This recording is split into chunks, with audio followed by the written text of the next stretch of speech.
Magandang umaga mga lods. Ayun no, si Tweety mga idol. Ayan, sinilip natin kung ano na ang lagay ng mga anak niya. Ayan, kita nyo naman mga idol. Oh. Sobrang dami ng anak ni Tweety. Let it, bang. Magandang umaga mga lods. Ayan, at silipin muna natin si Tweety mga idol. Yan, mahusay talaga tong na to na alaga natin. Tsaka pati sa views natin mga lods, siya rin yung nasa top. Nasa 12k ang nito mga lods, kung di ako nagkakamali. 12k views yung si Tweety. Malupit talaga tong si Tweety. Yan.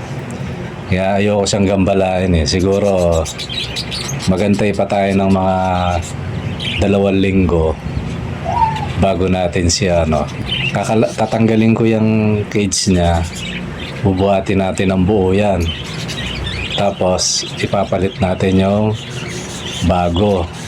Kaya lang ang problema ko yan si Tweety, kung saan ko siya ilalagay. Kaya nag-aaralan ko ba mga idol kung saan ko siya ipupwesto para maging terno-terno na. At sana mga lods, magkapera pa tayo ng maganda-ganda para makabili uli ng kahit 2 cage pa mga lods. Tapos may follow up tayo kay Lods sa June Buen Salida. Ayan. So yung sinagot nating sa kanya, yung tanong niya, yung nagtatapon ng itlog, basal daw yung niya, kids. So ibig sabihin mga lods, bago. Kasi minsan yung iba nating ibang lingwahe, pero sa Tagalog yung basal bagong salang yan, basal ang tawag dyan. Kahit sa trabaho itatayo mo yung building, wala pang ibang ang tawag dyan, basal yan. Kasi minsan may nakausap ako, hindi niya alam yung basal mga lods. Baka meron din sa inyo, lalo na iba-iba yung lingwahe natin, yung salita natin sa Pilipinas. Ang basal mga lods, yung bago. Ayan. Kumbaga sa ibon, bagong salang yan. So ibig sabihin yung ni idol, basal. Ayun yung sinasabi ko na may possible talaga na pagbago, siyempre, unang salang mo, maninibago talaga yan na parang ligalig, kumbaga. Kaya yan, may tendency, itapon yung itlog. Totally, yun yung sinagot natin nung nakaraang vlog natin, mga idol. So ngayon, ang tanong naman niya, ano po ba ang pwedeng gamitin para iwas stress yung ibon? Yan. Totally ako, Lods, alam ko yung gamot na pantanggal stress, pero hindi ako gumamit nun. Hindi ako gumagamit kasi pwede naman, kaya lang hindi ako nagsasanay. Hindi ako nagsasanay, pero nasabihin ko sa iyo kung ano yung pwede. Ba, ikaw busy ka, ang bilhin mo, Lods, yung dextrose, pwedeng powder. Sa mga alam yan, punta ka sa, kung may mga bilihan ng mga yung veterinarian, mga ganyan. Tanungin mo, magtanong ka kung meron silang dextrose powder para sa ibon o yung dextrose mismo. Kahit yun sa tao, Lods, yung tubig. Kaya lang, magastos yung sa tubig Pero kung isa lang naman, pwede naman yun, Lods. Kung hindi ka makakita ng dextrose powder. Diba, yung pag may sakit yung tao, nangihina, nilalagyan ng dextrose, diba? Yun, pwede yun. Pwede sa ibon yun. Ngayon, meron din na powder. Dextrose powder, yan. Pero kung wala akong makita kahit yung pantao, pwede yun. Alam ko meron na sa sachet nun Ngayon, high-tech na meron. Dati sa bote, di ba? Pero ngayon, parang nasa plastic na lang. Pag wala kang makita, kahit yun lang. Yun yung ipainom mo. Pinakatubig niya. Huwag mo haluan na ibang tubig, yun talaga yung tubig. Kasi yan kahit sa tao, ibubus yung katawan mo niyan eh. So yun lang ang kung ano ka, kung gusto mong matanggal kaagad yung stress. Tsaka Lods, pag-aralan mo, iwasan mo yung kung ano yung kinaka-stress ng ibon mo kasi ikaw yung nakakaalam niyan. Hindi, obserbahan mo ngayon kung hindi mo pa kapado yung ibon mo, di sabihin mo lang sa akin, sasagutin natin yan mga Lods. Kasi ako Lods, ito sarili kong sarili kong opinion to. Ako kasi mga idol, ang pinantatanggal ko ng stress ng ibon, damo, gulay, lalo na yung damo, okay? Mga dahon ko, yung tinatawag kong magic plant, di ba, no? Kalkalin nyo yung mga video ko, panoorin nyo yung mga magic plant na tinatawag ko.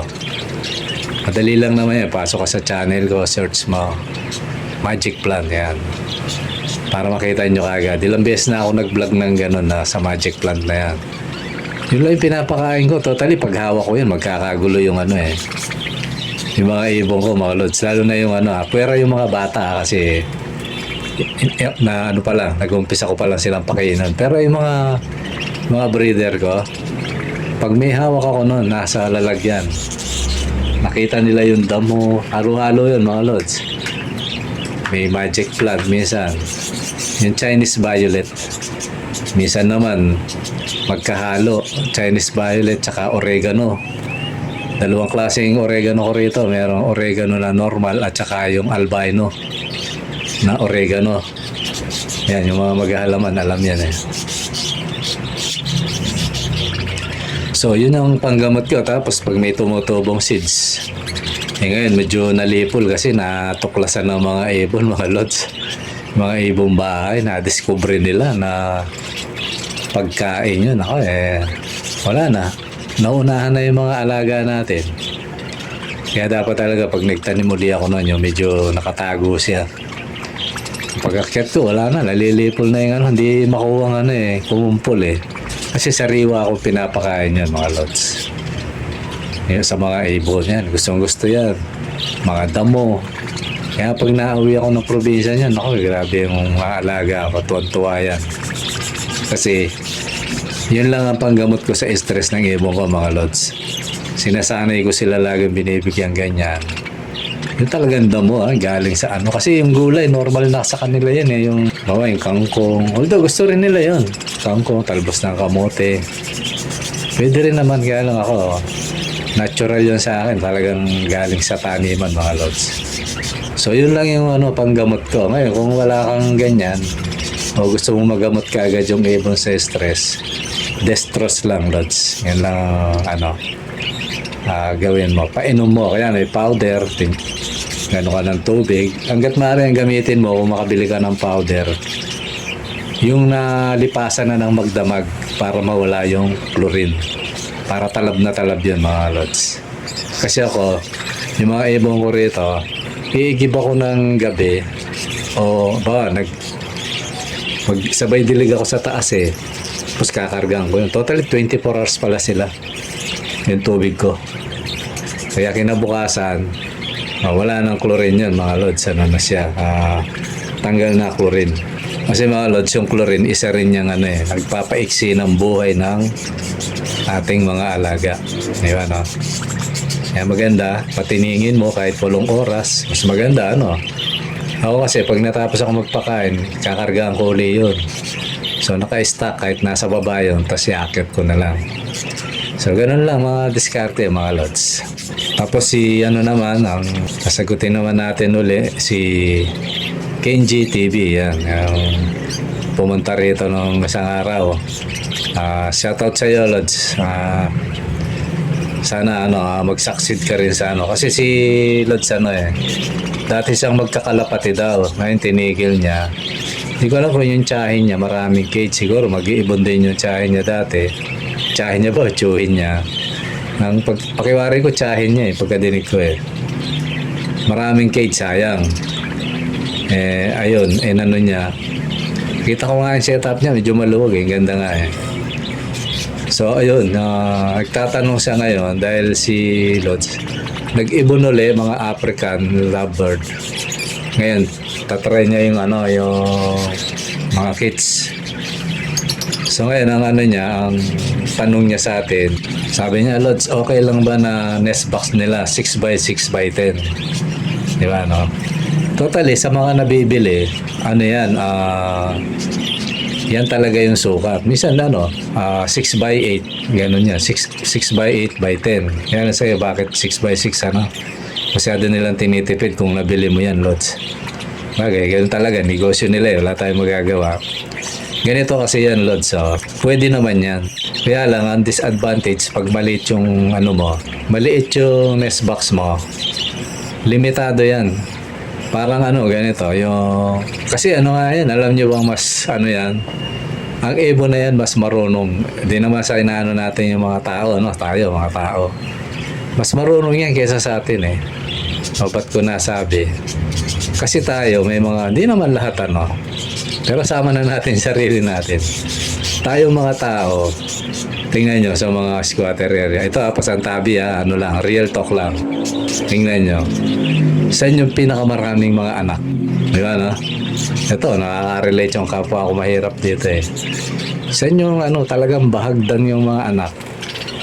Di ba sa mga Islam area, yung mga mahihirap nating kababayan, no? No, ba't ko nasabing mas marunong sa atin? Ito, comparison lang. Wag namang ma-open yung iba.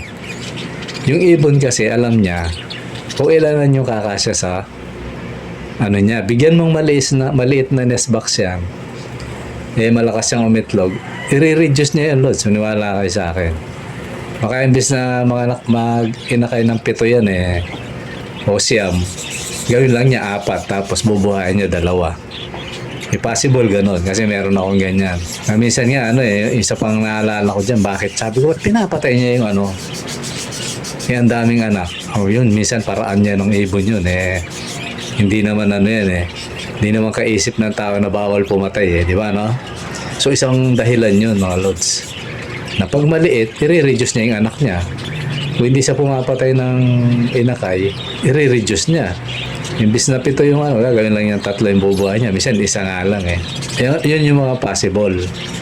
Kaya ko lang nasabi yung ano na mas marunong yung ibon sa atin, mga tao. Kasi may tao, lit-lit ng bahay, pero anak ang dami. Di ba, no? Yung ganun, mga Lods. Kaya ako, although yung mga ginawa kong ano, katamtaman yun. Totally, ano nga yun eh, 12 eh. Yung sa bagong ano, sa bagong nest cage 12, tapos yung isa 10 yata o hindi 14 yata yung isa, 14 hindi ako nagkatas, yung isa 12. No, kita nyo 12 by 8 hindi pala 9, 12 by 9 by 8. Naliitan pa ako no, kaya lang wala akong magagawa. Kasi ganito mga idol, sa paggawa ng kaya nga ako mas gusto ko yung DIY eh. Kasi depende sa kalalagyan ng ibon. Pag malaki yung hawlan niya, malaki rin ang nest box. Kasi pag nag-inakay na yan, Lods, hinihiwalay niya yun. Hinihiwalay para hindi minsan nadadaganan, di ba, no? Tsaka para hindi sila magulo pag nagpapakain. Ngayon, ilagay mo sa maliit na nest box. Imaginein mo yun. Irritable yung ibon, di ba, no? Although, meron namang ibon na, kasi meron ako ibon dito. Hindi naman niya inaano yung ano niya, kaya lang napansin ko, yun nga. Hindi dumadami yung hanggang 4 lang, 4, 5. Swerte ka na pag nag-5. Di kagaya ng ibang ibon ko talagang minsan. Bubuhayin niya lahat yun. Kung 7 yun, 7 lahat yun, mga Lods. Tingnan niyo yung yung mga ibang ibon ko, di ba? Mga katamtaman yung yung laki ng nest box. Yun, buhay lahat kasi sila eh, malaki yung area nila eh, yung nest box. Tapos meron naman ako dito na hindi ko napapalitan. Ang ginagawa niya, iuhulog niya, mga Lods. Iuhulog niya yun. So kawawa naman pag nadali ng di ba, no? So yun ang disadvantage pag maliit, Lods. Pero rin, itry mo rin kasi minsan, gaya na sabi ko, meron ako rito. Okay naman siya, kaya lang yun nga, hinuhulog niya. Paano kung naakyat na mga bubit yan? Di kawawa naman yung mapapatay, di ba, no? Di kagaya pag malaki yung nest box, talaga yun, Ibig sabihin na maganda yung ano, maganda yung ano niya, pagpapakain niya, yung pag-aalaga niya sa madaling salita. Kaya ganun, Lods, yung sagot ko sa iyo. Kung meron, lalo na napaka ano, dahil pinakita mo sa akin yung ano sa Messenger. Ang ganda-ganda ng ano mo, setup. Kaya mga ganyan, nakakaingit, Lods eh. Yung ganyan kaluwag. Talagang ano. Kaya ako, pag may ganyan ako, ano yan. Yung buo na yan, Lods, pag ako yan, lalagyan ko ng net yan. Oo, gagawa ako ng net. Di ba? Pag may makawala man, andyan pa rin yan. Ikot-ikot lang. Kasi merong net. Di ba, no? Yan ang advantage pag malaki yung pwesto. Napakamura lang ng ano eh. Dito lang sa akin, hindi tumatagal yung net kasi nasa bubong. Maraming daga, mga sa kapitbahay.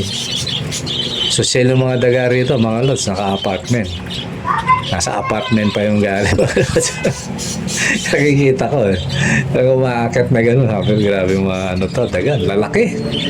Hindi ko alam kung alaga yan o ano eh. Crossbreed yata yung mga dagan. Kaya ano eh, wasak lagi yung net. Kaya may doubling screen yun eh. Kaya pag nabulok din yung screen, yun, nakakapasok. Talagang ano, laki ng ngat-ngat na gano'n, sa may bubong na sila, ano eh, tolda lang. Kaya nga minsan yung mga pusa dyan, pinababayaan ko eh. Para ano, mailang yung mga daga na yan eh. So yun ang ano, ba ako napunta sa daga, ayun, dahil kay ano, nakita ko kasi yung kay Kenji TV, pinasilip niya sa akin yung ano, yung area niya, maluwag, ganda. Nakaingit nga yung mga ganyan, pag meron, parang kay Sergio, yan. Maluluwag yung area. So yun yung ano, yun yung mga ano natin, mga Lods. Nagtanong sa akin, sabi, mga nagtanong. So yun mga idol, yun yung mga, totally dalawa lang. Yung isa pala rito, siya rin, si Kenji rin. Parang naulit lang yung tanong niya. So ganyan mga idol, pag ano, may mga ano, lalo na yung mga newbie kasi itong channel natin mga Lods, pang newbie to. Kaya minsan, may nagtatanong na veterans, alam mo yung ano, tumatanong. Mga ningani kong sagutin kasi inaano ko yung ano, hindi pa abot ng mga kaano natin yun. Kasi nga, meron nag-uumpisa pa lang dito. O kaya yung iba, may mga ibon, pagdating sakit, hindi nila kabisado. Kaya sabi ko sa kanila, mas madali yung ano, parakeets kaysa sa mga African lovebirds. Mas madaling alagaan to. Yan, depende rin yata. Kasi ako dati, nariringgan ko, ang pinaka-common daw na itlog ng ano, 5, 4, 6, hanggang 8, gano'n. Pero ako mga Lods, naka-break ako ng ano eh, 10 yata yun o 11. Tapos, meron din ano, siyam. Yun nga yung binaha.